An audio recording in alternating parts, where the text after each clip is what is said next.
चलिए, नमस्कार, मैं अमित। तो आज हम बात करेंगे एसएससी के ही कुछ प्रीवियस क्वेश्चंस जो कि काफ़ी इम्पोर्टेंट हैं। जैसा कि हम सबको पता है और आप लोग को भी ये बात पता है कि हम पिछले कुछ दिनों से एसएससी के एग्ज़ाम्स में जो 2022 से लेके 24 तक के जो पेपर्स में पूछे गए क्वेश्चंस हैं, जिसमें कि जो इम्पोर्टेंट क्वेश्चंस हैं, जो कि लगता है कि हम पेपर में रिपीट कर सकता है, वो सारे क्वेश्चंस को हम बारी-बारी से लेकर के आ रहे हैं। जिसमें से कि अभी तक हमने percentage and profit and loss के कुछ क्वेश्चंस देखे हैं। आज भी हमारा जो क्वेश्चंस है ये जनरली परसेंटेज से ही लिया गया है और ये क्वेश्चंस काफ़ी अच्छा है। मुझे ऐसा लगा कि एक बार ज़रूर बच्चों को देख करके ही जाना चाहिए। क्योंकि अभी जो पेपर्स आ रहा है एसएससी का जो सीजीएल का पेपर है वो काफ़ी पास में है। तो इस टाइम में सबसे इम्पोर्टेंट ये होता है कि बच्चों को ज़्यादा बड़ा वीडियो नहीं बल्कि 2-2 क्वेश्चन का मतलब 10 मिनट 15 मिनट का एक वीडियो हो। ये आपके लिए मुझे ऐसा लगता है कि काफ़ी हेल्पफुल होगा। तो आज का जो हमारा पहला सवाल है वो ये है, कहना चाह रहा है कि a fruit seller sells 45% of the orange that he has along with one more orange to a customer। मतलब इसका ये हुआ कि एक फ्रूट सेलर यानी एक फल विक्रेता अपने पास रखे संतरों में से टोटल जो उसका टोटल संतरा था उसमें से 45% संतरे और एक और संतरा एक ग्राहक को बेचता है। मतलब ये है कि उसने ये किया कि टोटल उसके पास जो संतरे थे उसका 45% संतरा के साथ एक संतरा निकाल करके और दे देता है। मतलब 45% संतरा तो दिया ही दिया, साथ के साथ जाते टाइम उसने एक संतरा और दे दिया। अगेन फिर से कहता है कि फिर वह शेष संतरों में से यानी बचे हुए संतरों में से 20% संतरे और दो और संतरे एक दूसरे ग्राहक को बेच देता है और फिर वह अब बचे गए संतरों में से 90% जो संतरा है 90% जो संतरे हैं एक तीसरे ग्राहक को बेचता है और फिर भी उसके पास 5 संतरे बचते हैं। मतलब इतना के बावजूद भी उसके पास 5 संतरे बचे हुए हैं। तो फल विक्रेता के पास शुरू में कितने संतरे थे ये आपसे पूछ रहा था, यानी टोटल नंबर ऑफ ऑरेंज यानी संतरा उसके पास क्या था ये आपसे पूछ रहा है। ऐसा मुझे लगता है कि क्वेश्चन आपको समझ में आ गया होगा। तो आज का जो है हम पहला सवाल का जो है सॉल्यूशन स्टार्ट करते हैं। सामने देखेंगे इधर मेरे साथ सॉल्यूशन पर हम ऐसे कंसिडर, चूंकि यहाँ पर एक बात समझने वाला है कि वो नंबर में बोल रहा है कि पहले 45% के बाद भी एक संतरा एक्स्ट्रा देता है। क्योंकि ये बात यहाँ पर एग्जैक्ट नंबर की कर रहा है कि एक संतरा एक्स्ट्रा दे देता है। आगे बोल रहा है कि जो रिमेनिंग था उसमें से 20% तो देता ही है पर उसमें से 2 संतरा और निकाल के देता है। यानी नंबर की बात कर रहा है, एग्जैक्ट नंबर है ना कि परसेंटेज वैल्यू है। तो इस टाइप के सवाल को जब बनाते हैं तो जनरली थोड़ा सा आप क्या करेंगे, एक समान के एक लाइन में बना दीजिए। हमने मान लिया, कंसिडर कर लिया कि टोटल संतरे उसके पास एक्स थे, ठीक है। इसमें से 45% संतरा दे दिया, इनिशियल में क्या किया 45, तो बचा कितना इसका 55%। 55% का मतलब होता है मेरे दोस्त 55/100 यानी कि काट पीट कर लोगे 11/20।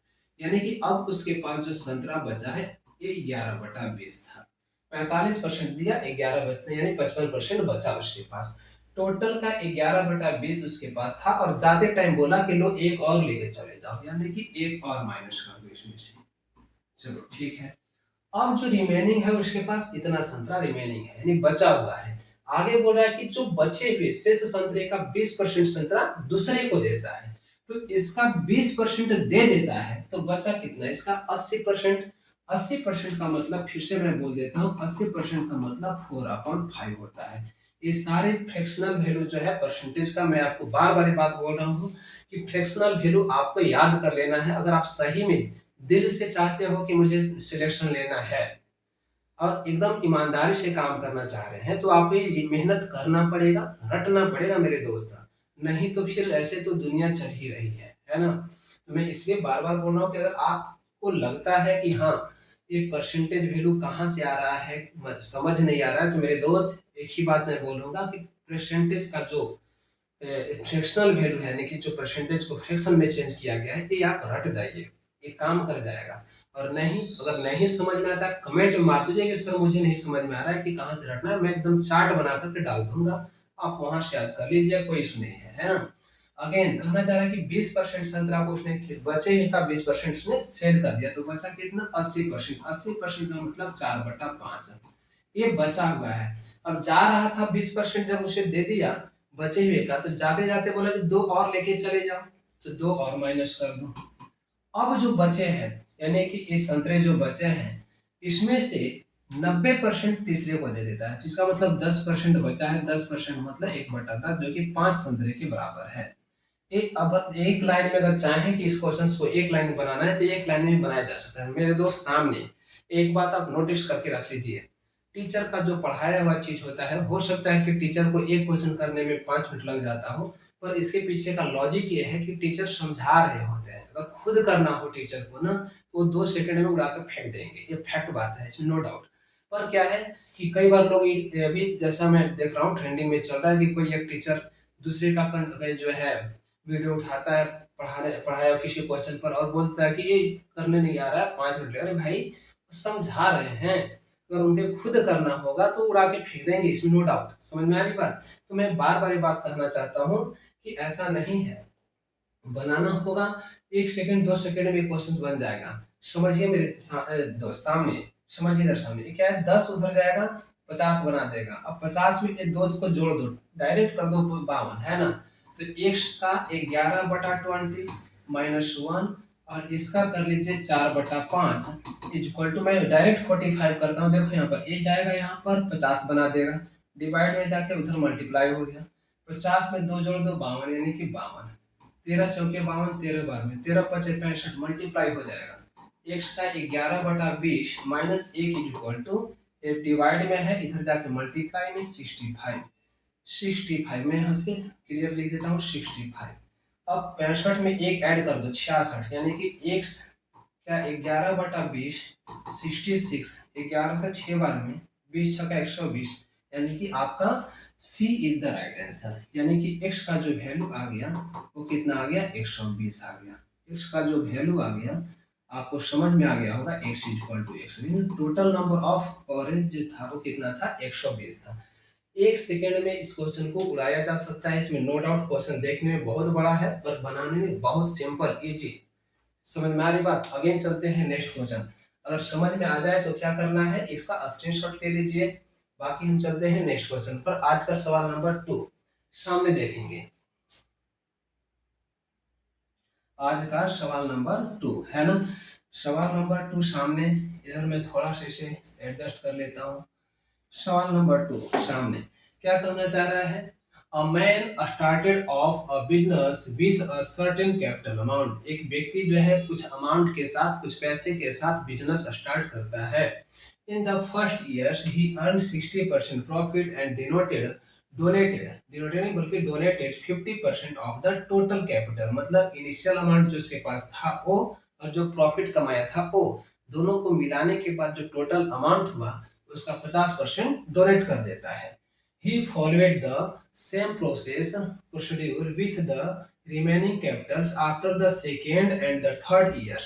और उसने यही प्रोसेस जो है दूसरे साल भी किया और तीसरे साल भी किया।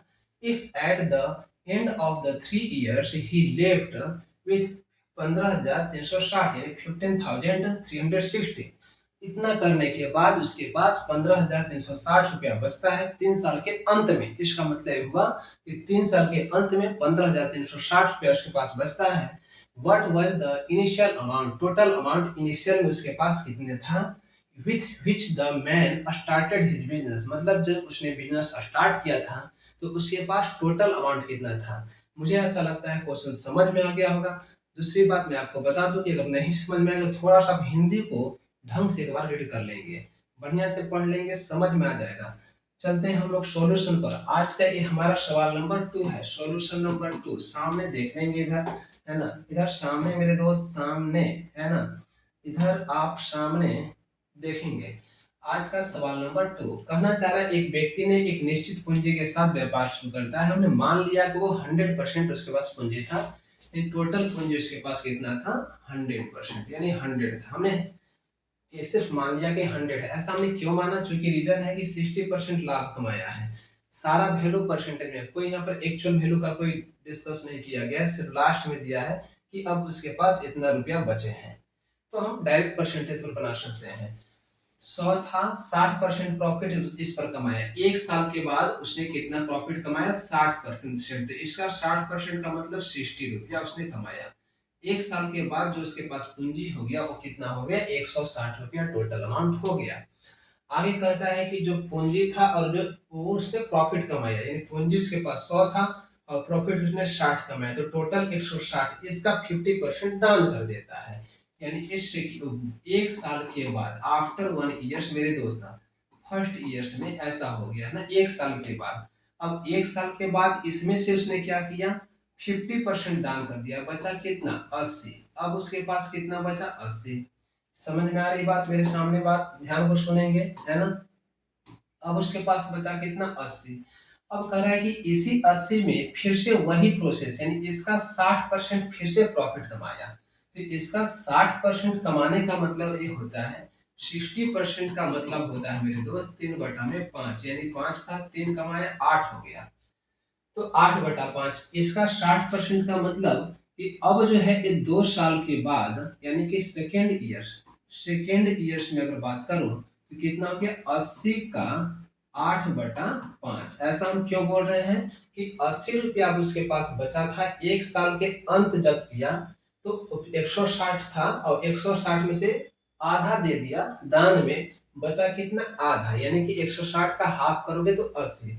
अब इसी में से एक साल गुजारा तो फिर से इसका 60% प्रॉफिट कमाया। लेकिन अगर इसका 60% बोले मेरे दोस्त, तो 80 का 60%, 3/5 करोगे, 5 से कितना? 16, 16 पचे 80, 16 × 32 = 48, यानी कि ओवरऑल आप देखेंगे तो 48 का प्रॉफिट लेकर के, 48 का प्रॉफिट लेकर के सामने समझेंगे मेरी बात को, यहाँ से है ना, क्या है कि 48 का प्रॉफिट लेकर के सेकेंड साल में, तो 80 + 48 करोगे तब भी फंसोगे मेरे दोस्त। 80 + 48 करोगे तो इतना करने से बेहतर है कि डायरेक्ट 80 का 8/5 कर लो, एक टर्म में निकल जाएगा।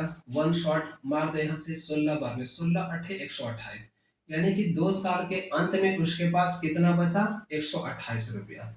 2 साल के अंत में मुझे लगता है कि कितना बचा? 128 रुपया।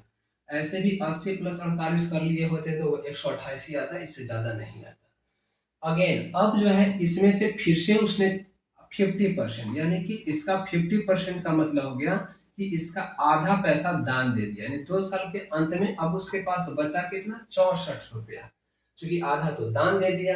अब तीसरे साल में जा रहा है, 64 में फिर से उसने क्या किया? 64 में फिर से उसने 60% प्रॉफिट किया। तो 64 का 60% अगर देखोगे तो 60% मतलब 3/5। ओवरऑल बात बन नहीं रहा है, क्योंकि यहाँ पर डेसिमल में जा रहा है, तो मैं ऐसा करता हूँ ऊपर नीचे 2 से मल्टीप्लाई कर दो, डेसिमल में ले जाना आसान हो जाएगा। यहाँ पर 3×6 और 64 करके मल्टीप्लाई करना पड़ेगा, ऐसे 64 × 6/10। तो कितना प्रॉफिट, यानी कि 6×6 = 36, 360, 6×4 = 24। तो यहाँ हो गया 404। क्या है? 6×6 = 36, 360, 6×4 = 24, 360 और 24 यानी 384, यानी कि 384/10, यानी कि 38.4। एक तो तरीका ये है जो कि बहुत ही घिसा पीटा पद्धति है मेरे दोस्त। डायरेक्ट अगर हम कर किए होते, जैसे कई बार बच्चों को समझ नहीं आता है तो क्या करते हैं, इसमें इसका 60% निकाल के प्लस करेंगे, जो वैल्यू आएगा यहाँ पर रख देते हैं। मैं कहता हूँ कि डायरेक्ट क्यों ना हम इसका 64 का 8/5 कर लो। 8/5 क्यों कर रहे हैं ये बात समझ जाइए। 5 था, 3 बढ़ा 8 हो गया, तो 64 का 8/5 जैसा कि हमने यहाँ पर किया था। तो अब कितना उसके पास आ गया? 8/5, यानी कि अगर ऊपर नीचे कर दे 2 से मल्टीप्लाई तो 16/10 हो जाएगा, यानी 64 का 16/10, 16×6 = 96, 16×4 = 64, यानी कि मल्टीप्लाई कर लो यहाँ से, है ना। तो एक टोटल अमाउंट, यानी 3 साल के अंत में अब उसके पास इतना बचा है। समझ में आ रही बात? ये यदि 3 वर्ष के अंत में उसके पास इतना बचा, तीसरा साल हुआ, अब इसके अंत में इतना बचा, पर इसमें से भी उसने 50% दान दे दिया, तो इसका 50% निकालोगे तो कितना हो जाएगा? 2 से डिवाइड कर दो, 64 का आधा हो जाएगा, यानी कि 32। तो इसका 50% दान दे दिया, तो इसका सिर्फ 50% बचा, मतलब ये हुआ कि 32 इंटू 16 बटा में 10। अब उसके पास बचा ही यही पैसा है, और जो किसके बराबर है, इसके बराबर है, यानी कि 15,000 कितना हो जाएगा, 360 के। हम डायरेक्ट ऐसे लिखेंगे कि जो क्वेश्चन में एक्चुअल वैल्यू कितना है 15,360, हमारा जो बचा हुआ रिमेनिंग कितना है 32 इंटू 16, और नीचे में डिवाइड है, बाई 10 है, 10 ऊपर चला जाएगा तो हो जाएगा ऊपर में 10, यानी कि जो नीचे है वो चला जाएगा ऊपर। बात समझ में आ रही हो कि मेरी बात जो हम कर रहना चाह रहे हैं। देखो एक बात तो फैक्ट है कि जो बच्चा का बेसिक अच्छा होगा वो एकदम टिक से समझ रहा होगा, वो हिट करके निकल जाएगा। जिसका बेसिक थोड़ा डाउन होगा तो उन्हें थोड़ा प्रॉब्लम हो सकती है, ये मुझे भी समझ में आ रहा है।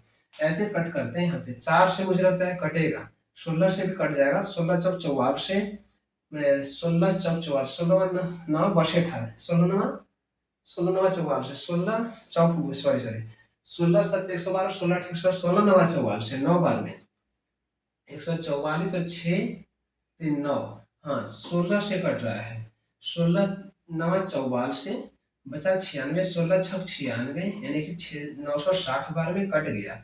32 में 64, 32 दिया 96, 30 बार में कटा, और इधर एक जीरो तो था ही, और यहाँ पर चूंकि परसेंटेज में चेंज करने के लिए कह रहा था कि ओवरऑल बताओ टोटल अमाउंट कितना था, तो 100 था हमारा, कहाँ है यहाँ पर 100 था, तो सरकारी अपना और जो निकालना है उससे मल्टीपल। ये गवर्नमेंट यानी कि क्वेश्चन का था, ये हमारा अपना खुद का था, ये 10 तो हमने ऊपर ले गया था, वो वाला जो निकालना है उससे मल्टीप्लाई। तो यहाँ पर 16 से काटने पीटने के बाद यहाँ पर 1000 और मल्टीप्लाई कर दो, यानी कि 1 2 3। कहने का सेंस एक बार कई बच्चों को ये समझ में आ रहा होगा, इसलिए लग रहा हो कि भाई 1000 कहाँ से कर दिए, तो मेरे दोस्त ये 10 यहाँ पर और 100 यहाँ पर, ये 100 समझ में आ रहा है, ये बात कौन सा है, एक्चुअल अमाउंट जो हमारा इनिशियल में था वो है। तो फाइनली कितना हो गया 30,000, 30,000 हमारा कौन सा ऑप्शन है, option number C is the right answer. समझ में आ रही बात। तो हम चाहें तो इस तरीके से इस क्वेश्चंस को बना सकते हैं। आज के क्लास में हमने कितने क्वेश्चंस किया, टोटल 2 क्वेश्चन।